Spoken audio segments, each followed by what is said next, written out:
Hey, Warrior Saints. Glad to have you beautiful people with us as we continue our conversation from yesterday. Yeah. And at the same time, it almost becomes a given. Meaning what? Like even Christ himself in the Gospel of Matthew, he talks about wars and he says, as he's talking about signs and prophecies and all of this stuff, you will hear of wars, you will hear of rumors of wars.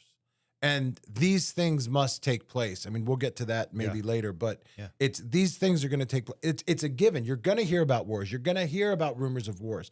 Wars, battles are not like they're inevitable. Right. They're not inevitable. Right. They're things that we know are going to happen. Nation is going to rise up against nation. Brother is going to rise up against brother. What do we then do about it? And then how do we go? Where do we go with it? I don't know. This is where personally I'm always struggling. Yeah. Like, am I supposed to be rah rah America? Let's win all the wars, or am I supposed to be like, let's stay out of foreign wars and just focus on stuff that's an American and getting into all of that stuff? And then what do you do when you hear about all this other stuff and you know it's eventually going to end up on your Socials feed.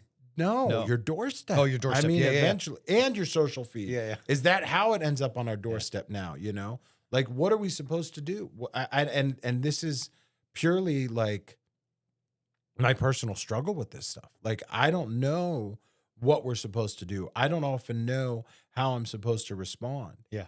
And then you get into all this other doomsday prophesying stuff that goes along with those wars. Yeah.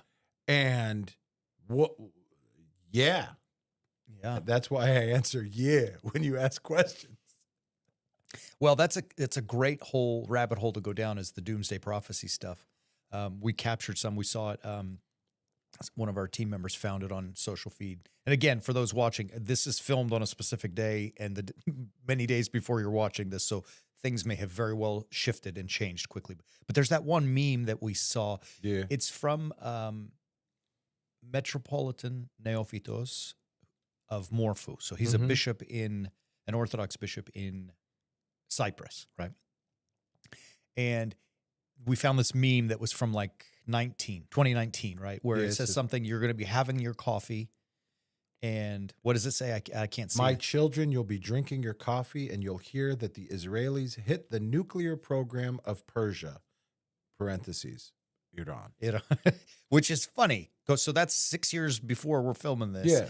And 6 years before that actually happened. So was there a prophecy there? I mean, did he foresee the future, in a stock market sense? Like I know what the economy is going to do and I could predict. Yeah. Or in a magical, kind of way. And it's interesting because let's talk about this. I mean, we got to be careful about this kind of stuff. How do we, deal with that stuff? Did he see it? Did he not see it? What is it? Yeah, I don't know. I mean, I'm from a generation that remembers call Miss Cleo, where she's telling you to call and she's going to tell you everything that's going to happen in your life and she's going to be your fortune teller or whatever they used to call that. And like, I mean, it's interesting, whenever you see that stuff in the movies, they're asking questions and they leave their information out there vague enough Yeah. that, however, this is pretty specific. Yeah. But it's also not that specific. I mean, Israel and Iran not getting along is not A new thing. it wasn't even a new thing in 2019. Yeah, well right. said, So well said. it's stuff that pops around. The question, like you said, is what do we do with that? Yeah. Right. I mean, well, I referenced earlier Matthew 24. I mean, let's read it. Christ even talks about it in some sense. He says, the disciples come and ask, when will this be and what will be the sign of your coming and of the close of the age? Christ says, take heed that no one leads you astray, for many will come in my name, saying, I am the Christ, and they will lead many astray. You will hear of wars and rumors of wars. See that you are not alarmed, for this must take place, but the end is not yet. Mm-hmm. Nation will rise against nation, kingdom against kingdom. There will be famines, earthquakes in various places. All this is the beginning of the birth pangs. But at no point does he say, like, These are going to be the exact things that are happening exactly right before the moment of destruction. Right. Like Revelation exists because everyone thinks that the persecution that they're enduring is going to be the thing that comes right before destruction. But here we are, how many centuries after the book of Revelation was written, and even that prophecy has not yet been fulfilled. Yeah. In the literal sense.